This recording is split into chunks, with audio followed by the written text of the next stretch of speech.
Welcome back, crew.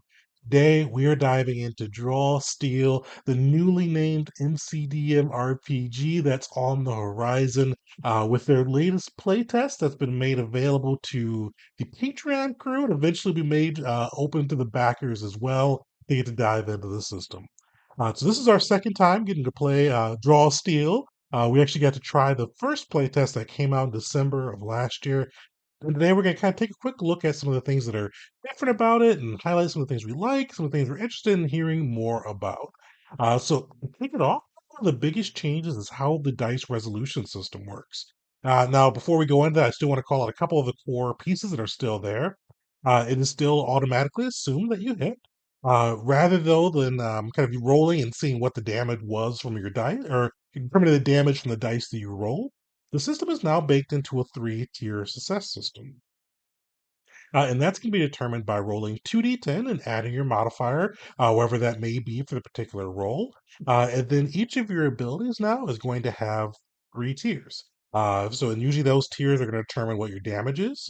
I know a couple of mine, I was playing the Elementalist, and usually we'll start at like 2 damage or some of my regular stuff. If I had to spend some heroic resources on it, it went up to like 6. But usually it's going to be a lower tier threshold, still does some damage, still does something, really hitting into that heroic fantasy feel for the system that the team is going for. So no matter what you roll, if you get snake eyes, you're still going to do something. But those tiers are going to go through and the damage and as well as the alternate effects that can be added on to the roll. I know for one of my conduit ones, I could sometimes push them or pull them. I think it was if I got certain level of success. Those type of abilities are going to stack up each tier that you go up. So usually it's going to be, at least off of my memory, it was 11 and below was the first tier. I think it was 12 to 16 was the second tier, and then 17 plus was the third tier, with everything getting better as those tiers went up. So I like this a lot better than the first D6 system. I think it does flow a little bit better, especially with because the other one had a little bit of weird math. Not weird math, but weird damage results. I think that came up with that 2D6 system. So I think this flows better. I do like that it's pretty quick. You can have whatever you look at your ability, you just roll the 2D10, see exactly what that damage would be, let the GM know, and it kind of flows pretty easily back and forth in that aspect. So I like that change quite a bit. I also think the math is a little bit smoother too, but I'm not one of the statisticians that will map that out. It just felt better as we went through our playtest. Oh, and speaking of the playtest, big shout out to one of our friends, Keith. He plays in our occupation campaign as Val, the Hunter of Hunters. He actually ran us through Act 1 of the playtest, hoping to get into Act 2 and 3, but at least we got a good feel, a lot of combat in Act 1, so we really got to see the system shown off. So no spoil. I won't give any spoilers on the acts, but yeah, a lot of combat for that one. It was kind of a really good experience to be able to dive in and see how this system interacts with a number of different enemies, with a number of different heroic resources and things you get to use. I got to use all of my guys' ability, and it was fun to play that out. But biggest thing I've liked so far between the systems is the dice system. The second one, if you watch my first MCDM RPG video, I recently renamed it Draw Steel. I'll throw the link into the description. This is my playtest back in December. One of my biggest thorns or biggest complaints with the system was it did feel a little bit of HP bloat. It kind of hit spongy with both the monsters as well as the PCs. And I think that was due to the initial way they were having the dice, where you're having to roll those d6s plus modifier, and that was always damage, and they had to kind of make it so enough so you weren't a couple even missed hits would take you down, or not missed, but unsuccessful hits would take you down. So with that, they've changed it. It does feel a lot better in my opinion on that side. Smaller hit points for both the players as well as the monsters. I nearly went down twice during the Act One kind of battle royale. So I like that a lot better, especially for some of the monsters we came up against.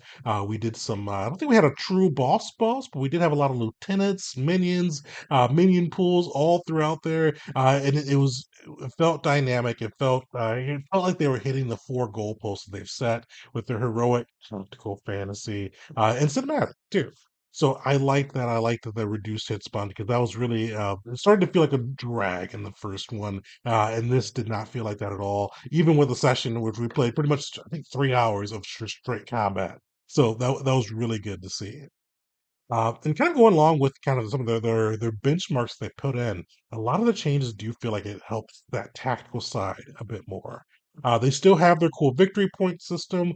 They still have the heroic abilities that you can spend um, for the essence points. I think it was for my elementalist, but your heroic points on to be able to bust out.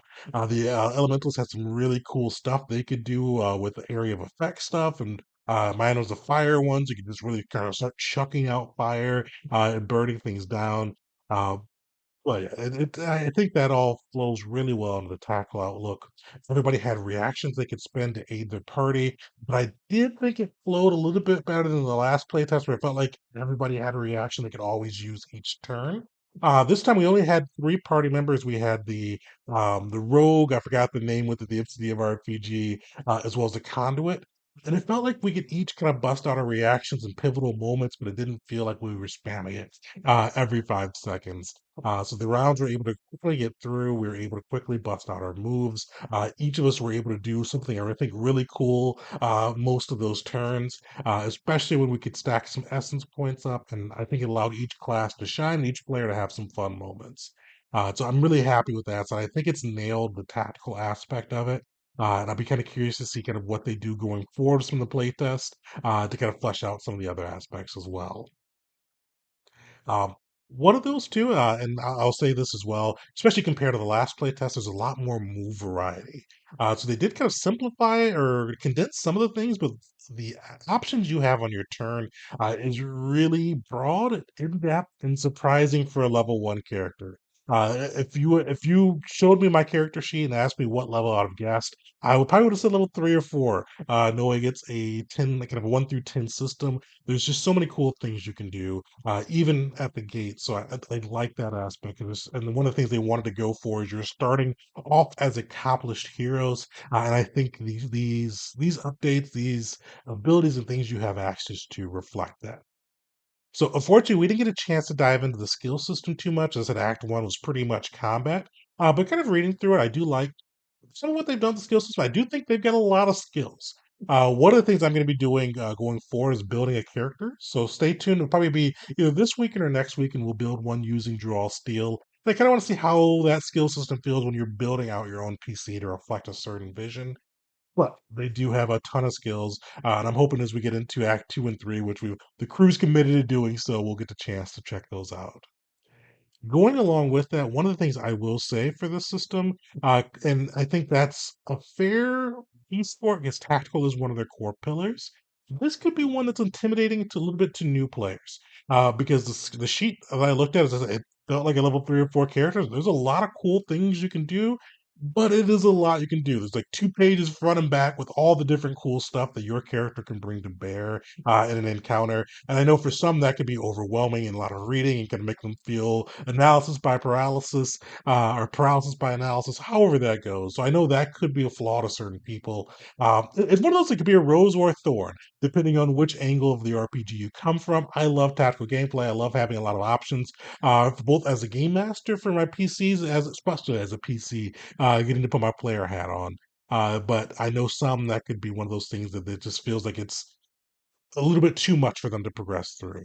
But that's really one of the things that shout out to Matt Colville, MCDM. They're very upfront with it. They've told you their 4 pillars, told you what they want to do. So this game won't be for everyone, and I'm glad they're designing that way so you don't get something that is for everyone and loved by no one. So a little bit just something I wanted to call out there because I know that could be something that people struggle with. The other piece too, so I haven't GM'd the system yet. Each time I've gotten to play, I got to put my player hat on, which has been a lot of fun.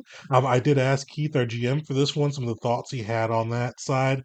And one of the things he did mention, especially with the monsters, and something the monsters can do a lot of cool things too. I don't want to spoil myself on Act 2 or 3, so I haven't read any of the stuff that came with the packet on the monster side. But it did mention that there's a lot of cool things they could do, but they can just do a lot, and it can be a lot to keep up with. as a GM, especially or as a director, I should say, for the system, especially when you're kind of getting used to the system. He said he thought once you got into it, play a little bit more, it'd probably be easier to keep up with since they seem to group a lot of the abilities by the type of creature, and as you get used to those type of creatures or the type of role they'll play in combat, it'll probably be a little easier to keep up with them. But at least from the start, it's a lot. He said that he hopes when they get their official release, there's a lot of like game master resources to help make it a little bit easier for game masters to learn the system, run the system, and be comfortable running the system. So I'm hoping they do that as well. And I'm hoping to put my game master hat on this one eventually. For these playtests, I wanted to kind of stick to the modules they've put out, and luckily I've had some of my players be able to put their game master or director hat on for this one. But I'm looking forward to getting a chance, especially when they get a little more finalized state, we'll say, of trying it out with an adventure of my own. But overall, I'm really happy with the direction that they've gone in since the last playtest. The big things were kind of fixing the power dice system. I like the new way they're doing it. I like the lower HP, so everything doesn't feel like a hit sponge. The combat does feel dynamic. It feels like it has that cinematic quality to it. And I'm liking the player the PCs all have a lot of cool things they can do. But with that, a couple things to keep an eye out for, because this is like I feel like this is like the year for really big tabletop RPG releases. If you've watched the channel, you've seen that we recently covered Draw Steel today, Cosmere, as well as the Daggerheart RPG. So one of the things we're going to be doing over the next week or probably 2 weeks, we'll say, is we're going to do a little bit comparison, kind of Daggerheart versus MCD or versus Draw Steel versus Cosmere, kind of going over which type of players they may attract, some of their pluses, their minuses. Just as these things are going through playtests, I thought it'd be a fun time to kind of compare and contrast and see which of these big kind of Titan RPGs may be a good fit for you. Because it's one of the cool things with this is like there's such big RPGs coming out with big followings from people with because Brandon Sanderson's works are huge. Matt Colville and MCDM have a huge following. Daggerheart, backed by the Critical Role, have such a huge following, especially coming out at the same time as one D&D or 5.5e. I think this would be kind of a cool little case study. So stay tuned with us when we go through that. Before we do that big comparison, though, I am going to be building characters for all three of those systems. I'm either going to start with MCDM or Daggerheart, so stay tuned for those videos too. But overall, thanks for hanging out with us. Shout out some of the cool things you've liked with this MCDM play or Draw Steel playtest. I still used to call it the MCDM RPG. It's going to be a hard habit to break. But shout out some of the things you've enjoyed with that side, or some things you may have been concerned about. But yeah, definitely stay tuned as we go through for some of our other adventures with the other systems out there as well. And then definitely drop a like, comment, and subscribe, and we'll catch you next time.